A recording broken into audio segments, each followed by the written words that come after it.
Good morning বন্ধুরা, কেমন আছেন সবাই? আর দেখো আজকে হচ্ছে আমার সকাল সকাল করে পুজো টুজো সব দেওয়া হয়ে গেছে। আজকে দেখো দুটো ঠাকুরেই আমার সব কিছু দেওয়া হয়ে গেছে পুজো। আর আজকে হচ্ছে নীলষষ্ঠী, এই যে নীলের উপোস আছে আজকে। আর এদিকে দেখো ফল টল আমি সব ধুয়ে রেখে দিয়েছি। এদিকে লেবু বেল টেল সব কিছু ধুয়ে টুয়ে রেখে দিয়েছি।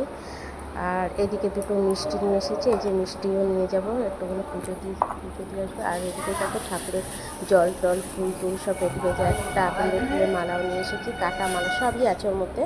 আর এখানে দেখো জলের মধ্যে আমি দিয়েছি কী বলতো, দুধ, গঙ্গা জল, ঘি, মধু, একটু কালো তিল, এগুলো দিয়ে জলটাকে বানিয়ে রেখে দিয়েছি। ঠাকুরের মাথায় যাব, একটু পরেই যাব জল ঢালতে। মেয়ে যেহেতু স্কুলে গেছে, তো মেয়ে আসবে, তারপরে মেয়েকে নিয়ে যাব, যেহেতু ছেলেকে নিয়ে আমি একা পারবো না।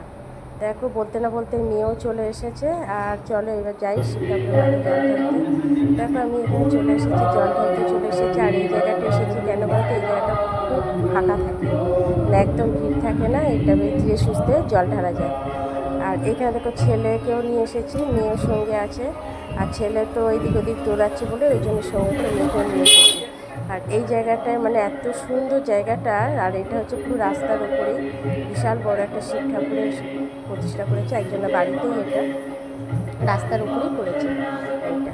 আর এখানে দেখো আমি ফুল টুল সব দিচ্ছি। আর আমার ছেলে এসেছে এবার ছেলেও চাইছে ও ঠাকুরের মাথায় জল ঢালবে আর ফুল ঢালবে, যেহেতু ওপরটায় হাত পাবে না দিতে, জল ঢালতে পারবে না, ওই জন্য ওকে বলেছি যে নিচেটায় ফুল দিতে। ও আসবে, এসে এবার ফুল দেওয়া শুরু করছে। আর এই জায়গাটা দেখো, এবার আমি ঠাকুরের জল টল ঢেলে নিই।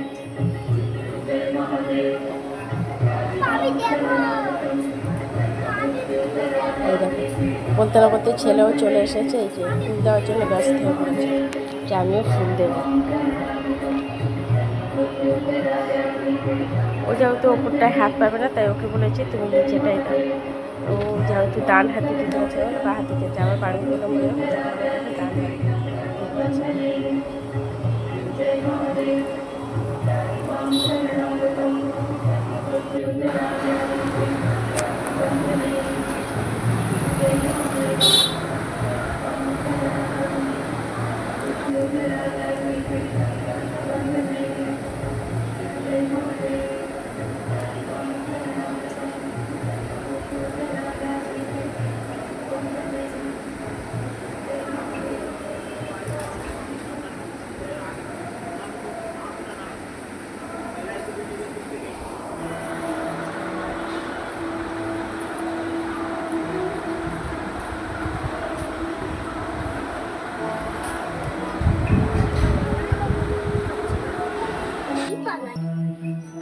मेरा कर्म तू ही जाने, क्या बुरा है क्या भला,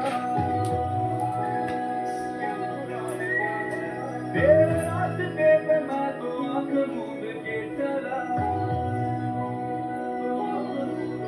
तेरे नाम की जोत ने सारा दिया तमस मेरा।